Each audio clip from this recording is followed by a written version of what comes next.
அல்லாஹ் ஆதம் அலைஹிஸ்ஸலாம் களிமண் மூலம் படைத்தார். எல்லா மலக்குகளும் அவருக்கு வணங்க உத்தரவிடப்பட்டனர். ஆனால் இப்லீஸ் அகங்காரம் கொண்டு மறுத்தான்.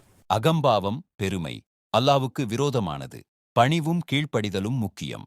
நூஹ் நபி பல வருடங்கள் மக்களை அல்லாஹ்வை வணங்க சொல்லினார். ஆனால் அவர்கள் கேட்கவில்லை. பின்னர் அல்லாஹ் பெரிய வெள்ளத்தை அனுப்பினார். விசுவாசிகள் மட்டும் காப்பாற்றப்பட்டனர். அல்லாஹ்வின் வழியில் நம்பிக்கை வைத்து பொறுமையாக இருக்க வேண்டும். இப்ராஹிம் நபி மற்றும் நெருப்பு அவர் சிலைகளை உடைத்ததால் மக்கள் அவரை நெருப்பில் எரிக்க நினைத்தனர்.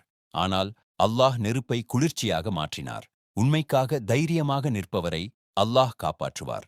மூசா நபி பரவுனிடம் அல்லாஹ்வை ஏற்றுக்கொள்ள சொல்லினார். பரவுன் மறுத்தான், பெருமை கொண்டான், இறுதியில் கடலில் மூழ்கினான். அதிகாரம், பெருமையெல்லாம் அல்லாஹ்வை விட பெரியதல்ல. யூனுஸ் நபி தனது மக்களிடமிருந்து கோபமாக விட்டு சென்றார். கடலில் அவர் ஒரு பெரிய மீனின் வயிற்றில் அடைந்தார். அங்கு லா இலாஹ இல்லா அந்தா என்று அல்லாஹ்வை அழைத்தார். அல்லாஹ் அவரை மீட்டார். தவறு செய்தாலும் மனமாறி அல்லாஹ்வை நாடினால் மன்னிப்பு கிடைக்கும். யூசுப் நபி அவரது சகோதரர்கள் பொறாமையால் அவரை கிணற்றில் வீழ்த்தினர்.